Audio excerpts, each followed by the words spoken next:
Rule number 28, बहादुरी के साथ काम करने उतरें। लेखक के विचार। अगर आपको किसी काम में सफलता मिलने का यकीन नहीं हो तो उसे करने की कोशिश भी ना करें।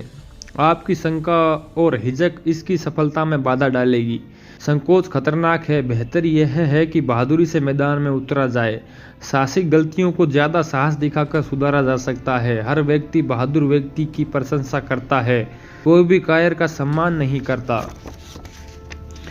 हम में से ज़्यादातर लोग भीरू होते हैं। हम तनाव और संघर्ष से बचना चाहते हैं। हम चाहते हैं कि सब लोग हमें पसंद करें। साहसिक कामों के बारे में हम सोच तो सकते हैं, लेकिन हम शायद ही कभी उन्हें करते हैं। हम उन परिणामों से आतंकित हो जाते हैं और दहशत में आ जाते हैं कि दूसरे लोग हमारे बारे में जाने क्या सोचेंगे। हम यह सोचकर रुक जाते हैं कि अगर हम अपने स्वाभाविक स्थान से दूर जाने का दुस्साहस करेंगे तो हमें जाने कितनी शत्रुता झेलनी पड़ेगी। हालांकि हम अपनी भीरुता को यह कहकर छिपा सकते हैं कि हम दूसरों की परवाह करते हैं। हम दूसरों को चोट नहीं पहुंचाना चाहते या उन्हें दुखी नहीं करना चाहते, लेकिन यह सच्चाई इसके विपरीत होती है। हम अपने ही बारे में चिंतित रहते हैं और इस बारे में लगातार सोचते रहते हैं कि दूसरे हमें जाने कैसा समझेंगे। दूसरी तरफ बहादुरी बहिर्मुखी होती है और अक्सर इससे लोग ज़्यादा एहसास महसूस करते हैं, क्योंकि ये दुख के बारे में ज़्यादा विचार नहीं करती और इसमें दमन का तत्व कम होता है। बहादुरी के कारण कोई भी शर्म या परेशानी महसूस नहीं करता, इसलिए हम बहादुरों की प्रशंसा करते हैं और उन्हें अपने आसपास रखना पसंद करते हैं ताकि उनका आत्मविश्वास हम में भी आ जाए और हम अपने आत्म केंद्रित चिंतन के जाल से बाहर निकल सकें।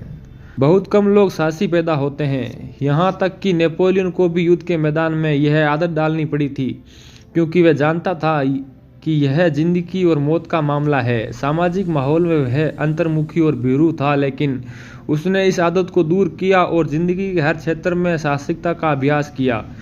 उसने साहसिकता की जबरदस्त शक्ति को पहचान लिया था और यह समझ लिया था कि यह व्यक्ति को बड़ा बना सकती है, चाहे वह नेपोलियन की तरह नाटा ही क्यों न हो।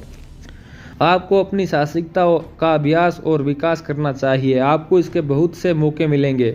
शुरू करने की सबसे अच्छी जगह अक्सर समझौते की चर्चाओं का नाजुक संसार है, खास कर ऐसी चर्चाएं जिनमें आपसे अपनी खुद की कीमत तय करने को कहा जाता है। अक्सर हम अपनी बहुत कम कीमत लगाते हैं। जब क्रिस्टोफर कोलंबस ने प्रस्ताव रखा कि स्पेन का दरबार अमेरिका खोजने की यात्रा के लिए धन दे, तो उन्होंने यह बहुत बड़ी साहसिक मांग रखी कि उन्हें समुद्र के ग्रांड एडमिरल का खिताब दिया जाए। दरबार सहमत हो गया। जो कीमत कोलंबस ने तय की थी वह उसे मिल गई। उसने मांग की कि उसका सम्मान किया जाए और उसका सम्मान हुआ। हेनरी किंग सीजर भी जानते थे कि समझौते में साहसिक मांगे छुटपुट मांगों से बेहतर होती है और दूसरे व्यक्ति से भावताव करने से ज़्यादा अच्छे परिणाम देती है। अपनी कीमत ज़्यादा तय करें और फिर उसे और ज़्यादा बढ़ाएं। दूसरों की कमजोरियों को भांपने के बारे में लोगों में छठी इंद्रियां होती है। अगर पहली मुलाकात में ही आप समझौता करने, पीछे हटने और भागने की इच्छा दिखाते हैं तो आप उन लोगों के अंदर छिपे शेर को भी बाहर निकाल देते हैं जो खून के प्यासे नहीं होते हैं। सब कुछ अनुभूति पर निर्भर करता है।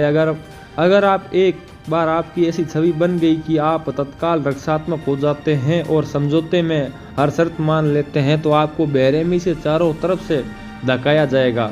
इसलिए यह हमेशा सबसे अच्छा होता है कि आप बहादुरी की छवि बना लें। साहसिक कदम से आप वास्तविकता से ज़्यादा बड़े और शक्तिशाली दिखते हैं। अगर आप सांप की तरह चोरी और तेजी से हमला कर देते हैं तो इससे और ज़्यादा डर पैदा होता है। साहसिक काम करके आप एक परंपरा डाल देते हैं। बाद की मुलाकातों में लोग आपके अगले वार की दहशत में रक्षात्मक रहेंगे। इस पाठ की तस्वीर है कि शेर अपने काम में कोई चूक नहीं करता। उसकी हरकतें बहुत तेज होती है, उसका जबड़ा बहुत शक्तिशाली होता है। कायर खरगोश खतरे से बचने के लिए चाहे कुछ भी कर ले, लेकिन भागने की जल्दी में यह उसके जाल में फंस जाता है और अपने शत्रु के जबड़े में पहुंच जाता है।